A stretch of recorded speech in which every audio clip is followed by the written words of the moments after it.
Okay.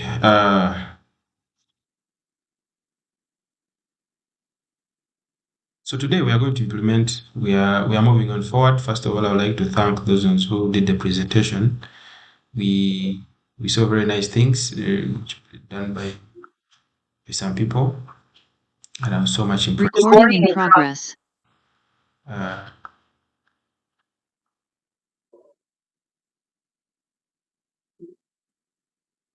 Actually, I saw four people did the presentation. So today, this is my login page. One of the things that we are going to implement today is to see that these the database now starts to work, because I believe we have done most of the design, the initial design, that is creating the master page, the web forms, and the web user controls. So today we are going to implement. I just want to show what we are going to implement. ERP manager. Okay, so by now you should have a login page and should be able to log into the system. You get the point. And if you have to look at how far we are going, remember, as I told you, this looks to be a simple system, because it just talks about something which is, you know, someone just wants a transcript or a result card. But at the end of the day, there are a lot of things, as we saw when we started the other time. There are a lot of things which are entailed behind it. You get it. So if you have to look at my login, sorry, my page here, you realize that first of all, I now have all my uh,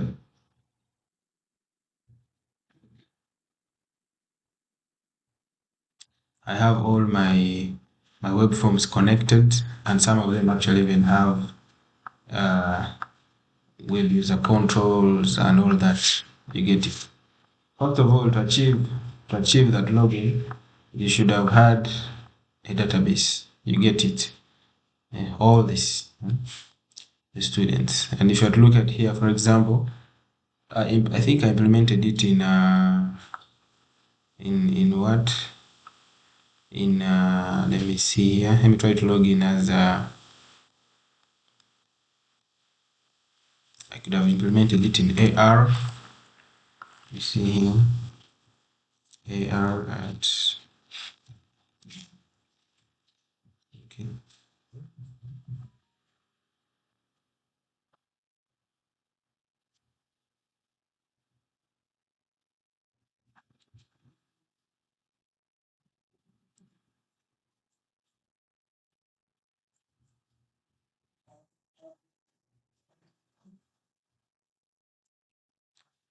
Okay.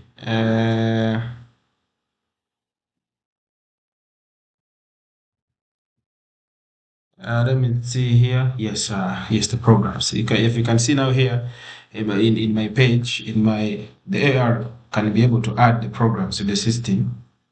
Hmm? Get it? For example, if you click add, so I've made this button here, add button, work. You get it? So if I click on it, one of the things that I've implemented is a pop-up. Members, can you see that?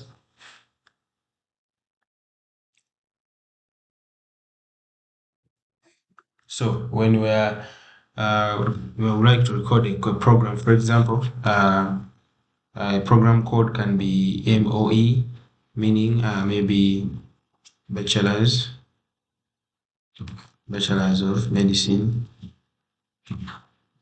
and surgery. Then we just start the program. You see, even here it also has another pop-up. You get it? So you are seeing things now moving forward. You get it? If you're close here, it automatically comes here. You see this one here. If I can add another program, maybe maybe call maybe NMW. That's the program code. And we can call it diploma, for example, in clinical edition. You get it. Now, it brings up that success message which comes in a pop-up. But you can also put a success message just after the word register, so after the button, and you see it comes there. I think also one of the things we implemented was this. Let me see whether it was successful. Yes, was actually when you're adding a course unit. If you add a course unit here, for example, you can say anatomy. You get it. So you can call it anatomy. Then maybe anatomy 1. You get it.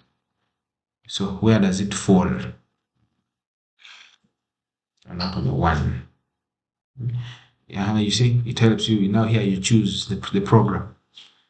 It's under maybe Bachelor of Medicine and Surgery. Then the program code is N001. Then you register course unit. So course unit has been added. You get it. Then you see it tells us the name, okay, the code, the program. Then the date when it was registered. Actually, this one automatically comes from the system and who registered it. Now you see here, even also we may have to change this, the ar@gmail.com. Let it give us the name of the person, not the position. You get it. All right. And so now this data here, when it is going to the database, you get it. So there's a database in the back end, and this database is in MySQL. So what we're going to do tonight is actually we are going to go into MySQL. You get it. So I'm just starting here MySQL.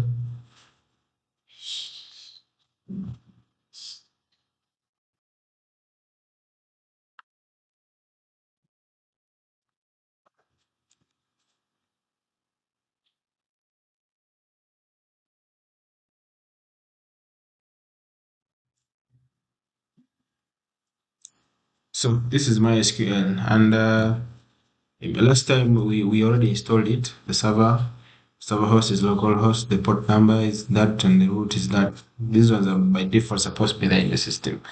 So you put the password that you put when you're creating MySQL. Some of you don't have passwords, you just open. And let me share the screen again. Now this is okay. All right. So this is how MySQL appears. You get it. This is how it appears. So the first thing, there are actually quite a good number of ways of how you can create databases. So you can up here, you can say create database. Then you give the database name. Salute University ERP version 1. Get it, you terminate.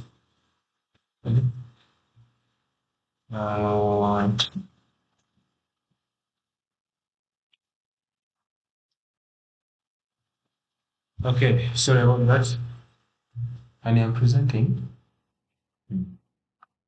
Okay, so okay, all right. Sorry, I was mute. So this is the data MySQL. So there are actually a good number of ways actually you can create a database. You can write the code, or you just come directly here on the right here, and there's what's called schemata. Then you right click. When you right click, you find the word, the sentence create new schema. So if you create schema here, then you give it a name. So to University ERP version 1. You get it. Then you click OK. So then when you scroll down here, you'll find it here. Have you seen Sorot University ERP version 1? Then you double click. You get it. So what I'm going to do today, we are going to create, first of all, the tables that we are going to use to help us fetch the data. And these tables are going to come from none other than the following. You get it? They are going to come from the following. And you know what that is? They are going to come from these. You get it? If you can see my screen. So they're going to come from the table called students. They're going to come from the, we shall have a table for programs, we shall have a table for course units, lecturers, meaning the staff, table to handle disciplinary, the table for the table for timetable, for lectures, tests, exams, then results. You get it. So it's literally lists. Some of these ones will be actually there will be there'll be tables which come from procedures. You get it? Combination of tables. You combine, for example, a student table and maybe result table, something like that, or attendance. So, how do you create a table? There are also quite a number of ways you can do that. First of all, you right click here. When you double click on this, it means you have made it active. You see it even lights black. It has changed the color. You get it? It's just changed the color. Then you right click, you select the word create new table. So if you click create new table, it's going to bring for us that pop-up. Are you able to see that pop-up? Hello? Members, are you able to see the pop-up?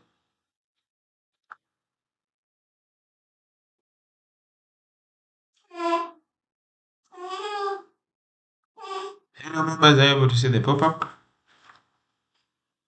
Yes, sir, we can see it. Okay, fine. So let's continue. So when it comes here, so we're going to give you this. So the first table we're going to start with is course units. So you can call it course units. Then you just press enter. When you press enter, it automatically takes you to the column name. And by default, it brings for you the ID course units as a primary key. When you press enter, still takes you to data type, which is integer. Integer means it's only going to record digits. It will not even record decimal numbers. You get it? Then when you press enter, you start by now maybe course. So you start with maybe the program code. Then program name, then course unit code, course CU name, course unit name, course unit maybe lecturer. You get it? Reg date, registration date, and registered by. You get it? Hiyo kuku ni yako, eh? You get it, eh? After that, now the next thing you do, you uncheck all this because you may need to allow nulls. Get it? But if you say not allow null, that means everything should be entered. So the other thing, you start changing the data types. For program code, you can leave it as program variable character so that you can be able to allow all characters, but increase on the number of characters. Usually, I like preferring 250. Okay. Then for the program name, you can also leave it as a variable character, but you increase it to 900. For course unit code, yes, can remain as 45. The course unit name still can leave it as 900. Then the lecturer, you can make it 200. Then for the registration date, you make it date, not date time. And make it date. If you make it date time, that means it's going to select even the time, meaning the second, the hour, the minute. You get it? And yet you may want to look at maybe the data which has been entered for a particular day. So you may have challenges in your code because it may have to give you if you're doing a select statement, it may force you to select between a range from this to this. And it here, we just want to go directly. So I always prefer using date. All right, but still you can also convert into type. There's no then registered by, who has registered that course unit. So it will be should able to take for us the name. You get it. Then you click apply changes. So when you apply changes to bring this pop-up, you just click execute. So you'll see here on the right, it has already brought that table here. Another table that you should create. You look at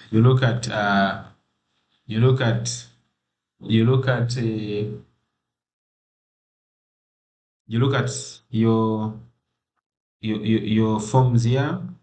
Sorry, your pages. You can say maybe now students. You get it. So you come and create a table for students. Right. So you right click, students, create a new table. You call it students. Then you start. It automatically when you press enter, it takes you to the first column, which is the default primary key that you can change, so that you don't have. You can put there a tire or something that can help you to avoid double entries of a particular student based on a student code. You get it. All right. So you start with student reg number, student name, student DOB, student age. So why do you put the age and DOB? You can use the DOB to calculate the age, or you use the age to calculate the date of birth. And now the date of birth, you can automatically take it to, you can take it by default to January, 1st of January, that in that year. You get it. Then you say student, maybe telephone, student, email. You get it. So this information, you can get it from maybe the application form that you filled. You get it, or the registration form that you fill when you report to school, and the list can be endless. You get it. So when you do that, you come and still do the uncheck here. Then you start defining your data types. So registration number, reg number. So you're taking your reg numbers. Can be variable character. You make it 200. So that why do we give a big range, so that you avoid to do configurations again when you do the first presentation, or later on you discover that you need a lot of characters. You get it. Yes, there is another data type called nvaka. You get it. There are quite a good number of data types that can allow you to enter up to 100,000 characters. For example, if someone is writing an essay in the system, the name, we believe that there's no name that can go above 45, but you never know. You find these people, for example, from Sudan, someone comes with a very long name. He's called Ramadan, he's called Yasin, he's called Suleiman, he's called Hussein, he's called Hassan, all that is one name. So to avoid those kind of issues, you give a bigger number of characters. Date of birth, DOB, that is a sheet date. Then age, yes. Now you may choose the age. You may want to avoid issues. You convert the date to figures. You get it. So you can change this to integers. You may also do double to allow. If you do double, that means you are going to allow decimal places. For example, 29.5 years. But now here we just want to zero it to that. Then the telephone, yes, we believe there's no telephone that can go above uh, maybe 11 characters. Maybe someone does a plus 256, that one can be slightly above, but not above 13. But you realize that now the question we can say is, what if someone has two telephone numbers? So when you're designing your entry point, you can say official telephone number, which is going to receive maybe the email, sorry, the code. But to avoid that, you make it 200. The same thing to email, yes. Some people's emails can go above 45 characters, yes, but you may wish to avoid that by adding so and more. You can add a lot, because you remember, for the students we had almost 22 items, but for presentation purpose I'm just going to end here. Then I click apply changes. So if I click apply changes here, I click execute. So you see I now have two tables. You get it. Then the other table that you can have, if I can see here, is lecturers, maybe programs. Yes, you can have another table called programs. Create new schema, call it programs. Sorry, it's not schema. We are creating a table. Right click, add a new table. New table is recorded programs. Programs are the courses. So you can state maybe prog code, then prog name, then prog faculty, where that program found, prog year, which year is it taught, you may leave semester, then maybe prog definition, maybe description, entry dates, entered by, you see I'm using all one word, so you can have quite a number of things, but you can end there. Then you start, you see, can I use 45, or I just change everything to 200? You get it. So the name, yes, can do. There's some programs which are very lengthy. The faculty, you can do 200, yes. The year, yes, is it in year one? That's okay. Description, yeah, now here you need a lot, up to 900. The entry date, then you entered it, okay. Then so this is how you create the tables, and you keep moving. So all these, you get it, all this here, that means you have to create a table for students, a table for programs, a table for course units, a table for lecturers. You get it. Even disciplinary, how do you record a case whenever there's a disciplinary issue? A table for timetable. Last time actually we did structure for a timetable, for lectures, for tests. You get it. Then coursework, marks,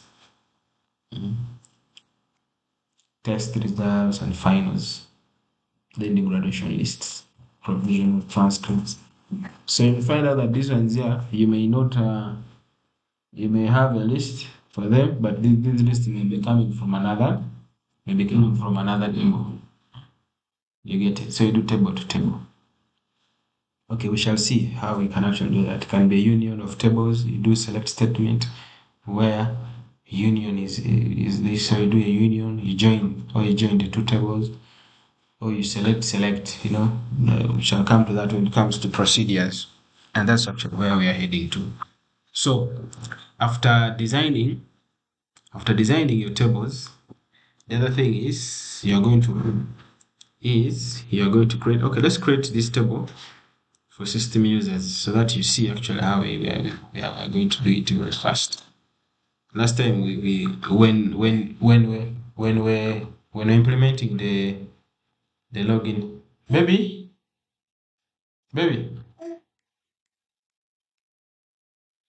So when implementing the login page, you get it, honey. Honey, why don't you pull him inside? Pull him inside there.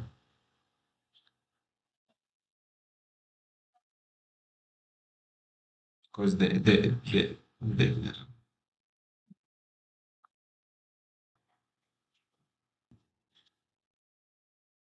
okay, so let's continue. So sorry about that. We are the login in the same way, in the same procedure. Okay, you did the login page. So what you created was a table called system users. System users. You get it.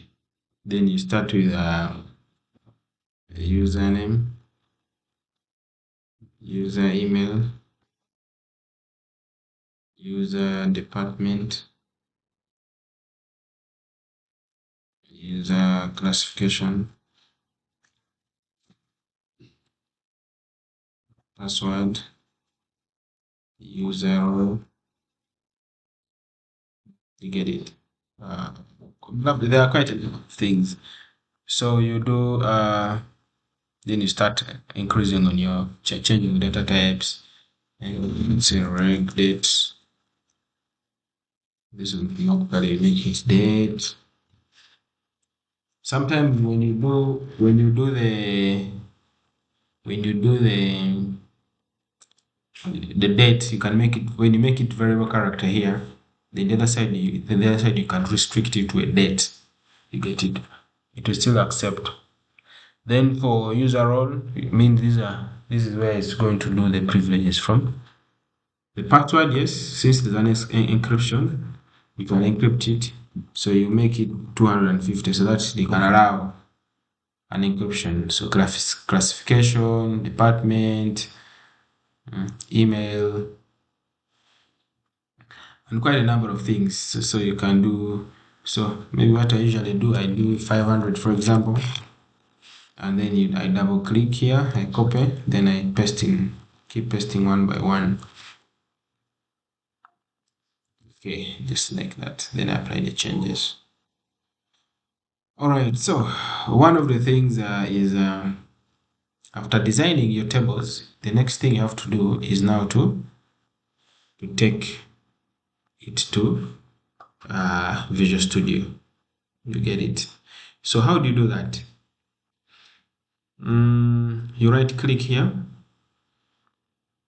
When you right click, you come to add new item. When you select add new item, there is what is called dataset. Dataset here. Have you seen dataset? Then you give it a name. So you can call it main dataset. You click add. When you click add, it brings you that.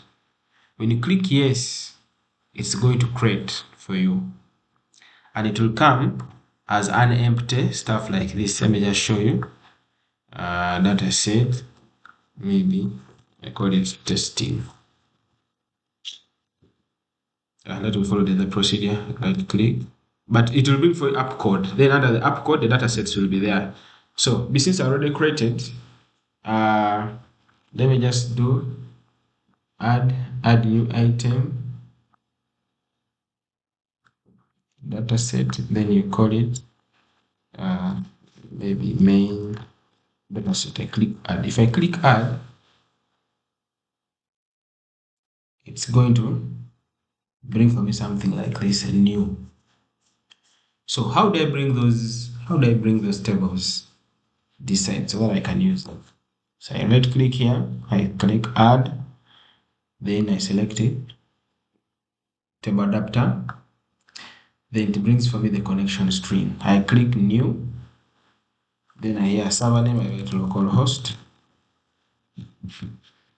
username, I write root, password is Sengangali. I save my password. Now you see, I look for the database. Which database? Solution University ERP1. Then I click OK. So it will come here. Then I do next, next, next. Then I click Query Builder. So Query Builder to enable to show me all the tables I have. If I have views, views will also be there. But now let's first look at the tables. Then I add system users. Select, then I click add. It comes here. Now I check all columns, then I click OK. Then I do next. Next. Then I finish. So when you finish, it's going to bring for you that table here under the data table. Get it? So sometimes here it takes a bit some little time depending on your connection string and the speed. So you see, now this is my table which I did in mysql. You get the point. So how can I view? I want to view this in my browser. For example, if you see here under, let me just log in here, under the ERP manager,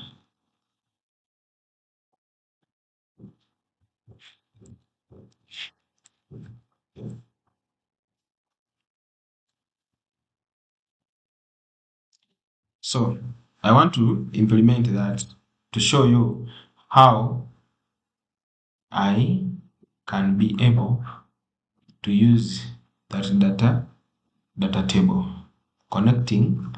So if I come here to HRM system users, you see, so I'm going to create the web user control, put it here, then connect that data table here. So how can I do it? I open I come here, user controls, I go to we share the screen. Okay, so I come here to user controls, I come to ERP manager. There's this one called the system users. So I go to design. Okay, what I did, I copied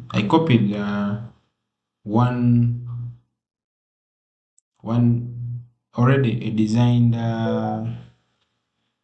web user control. Okay, but let me just start it from afresh so that something you missed it, you can. So I'm going to click here, right click, add. I select web user control, so I call it system users, click OK. So I go to design, it's an empty thing like that. I come to toolbox. The first thing I look for is what is called round pan. So I search for round pan. I double click. I uncheck show header and uncheck auto collapse. So the collapse button. Then I come here, I give it width of 100%. Then I like making my work look beautiful. I add what is called tab. SPX tab control. Let's not use this. Let's use there's this one here. It's called page control. This one here helps me to make my work organized. I click on this designer. It takes me here. Then I add a tab and I call it the system users. Then I can even change the style from here. Give it back color.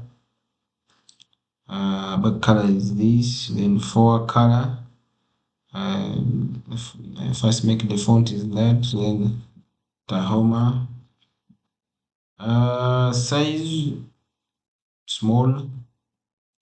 Forward color white. Then I click OK. So if I click OK here, you're going to see how it looks. 16 users. Then I make the width 100%. Now inside here, I'm going to create table. Insert table. Usually 4 rows, 1 column. Then here, the last row, I'm going to put their object data source. So object data source is found under data.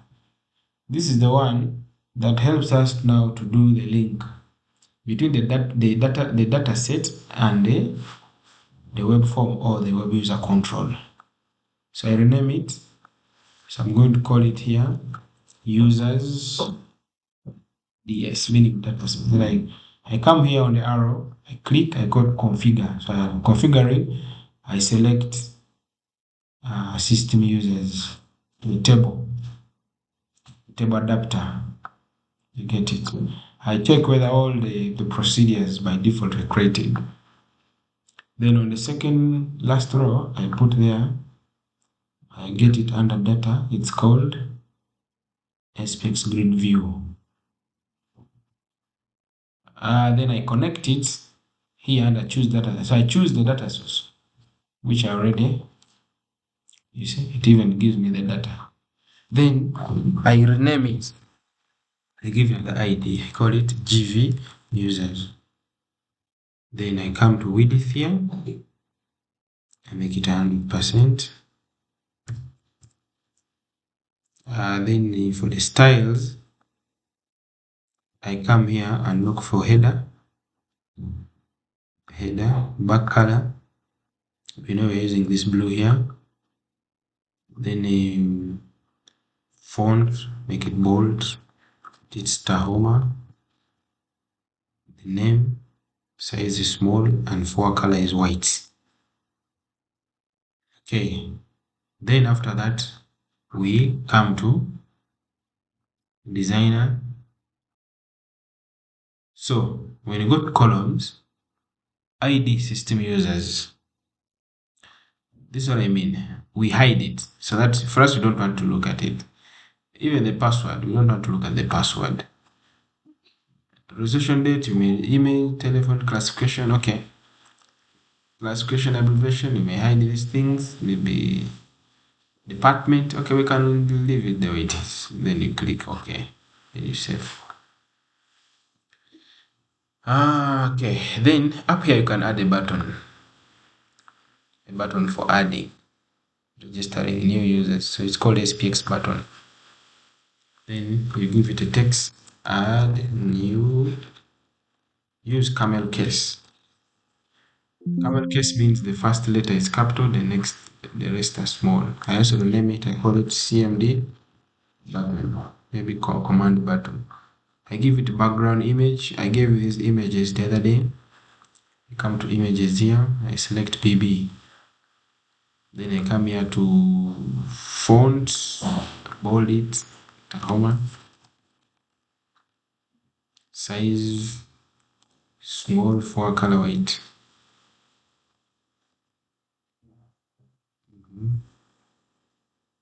Then I save. Then I can first end there for now. Then I come here to my main ERP. I go to ERP manager. I look for system users here. I look for system users, it opens like this. Then I go to the design. If I go to design, there's this content placeholder, which space here. I open, go to Solution Explorer, then I look for ERP manager, then I look for system users. I drag it up to inside here. If I drag it here, it goes like that, then I save. Now, if I go to my Solution Explorer, to my Chrome, and I refresh, it should be able to show me under system users that now I have where I can view my data in using the system. Okay, since I've put there data table, sometimes it automatically signs me out. Then I do ERP. It's Gmail. Password. When I log in, then I go to HRM. Then I go to HRM and I select system users. It will show me, you get it. So those are the users already who are there in the system. So you're seeing the username, user role, rec date, user email, user telephone. So, but I want to make my work look beautiful. You see, the page controls, what they do. Now, if I look at my grid view, the headings are in small letters, so I make them capital letters. Then I also need to have my select on the right, on the left here. So how do I do that? I go back to my Visual Studio. I look for that, come back to my web user control. So I come to design, the right here I go to design. First of all, I got columns, then here I click on this button, add command column. If you add a command column, it comes down here, so I push it up using the slide up. Then I give it width of 2. Then I come and select select checkbox, I make it true. Then this one's done, I give them capital letters to define them. I rename them using what is called a caption. So we call it username. Then user role. So here, even if you leave space, there's no problem. Reg dates. Then user email. Let's call it email. Then you can just say telephone. Classification. Classification, I'll explain it. This usually we need to classify the person who is this person teaching staff, non-teaching staff, or support staff. You get it? Then if does it belong to faculty, you get all department is faculty. Then department. Then I click OK. So if I click OK, that's how my stuff will look like. Then if I go and refresh it in my browser, I should be able to see that. Okay. And it's already 10. I want to add something small before we can sign out for today. Usually, now that you have, you see, what you need to do, you do the same for all this, create the tables, bring them in Visual Studio, in the data table, in table adapter. After creating the data set, put them in table adapters. After putting the table adapters, go and create in the web user control, create tables, put the way I've been doing, then link them and ensure all these things have at least grid views. Even if the data is not there, let them have, get it. Okay.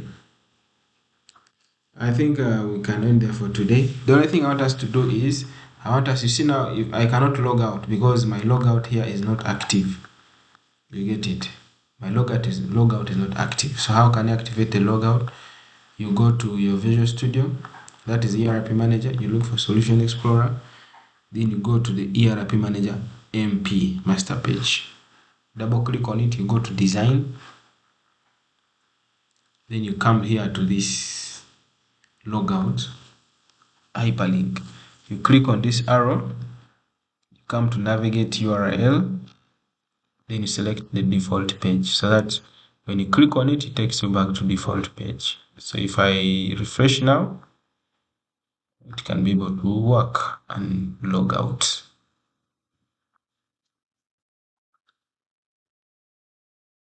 So you see it now even underlined. So if I click log out, it logs out. You get it. ERP Manager at gmail.com. So if I click, then I click log out. It logs out. Okay, members, that brings us to the end of today's session, unless there is any question. But we are going to move forward. Those who have issues, you'll present next time. We entertained presentation from 3 to 4 people, and Some people had reached halfway, others had actually reached where we had reached. So we're again adding on. We shall again have to select another day when it comes to for presentation. Any question?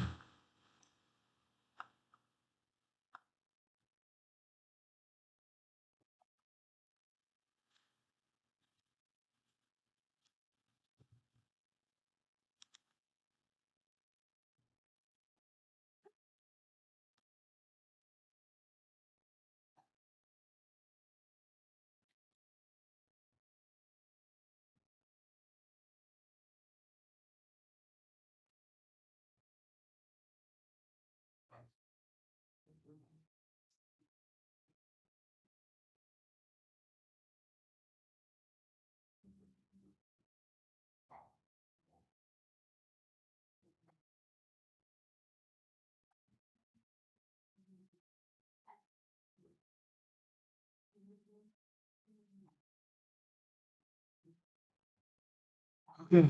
Sometimes silence means people are contented, so they have not understood anything. But I believe we are together. So uh, people have already started inboxing me about some help, some challenges here, but it's okay. Be creating some time during the day as well, so that we can be handling some of those issues. So that at night, when we are doing the presentation, you just follow in and you show us actually how far you've reached. Otherwise, let us keep the spirit high. Let us do this work. I think we are going to have the next discussion on seeing how we can now do the pop-ups. You get it, and making those buttons work, making creating other things on the blah blah blah. So thank you so much. I wish you a good night.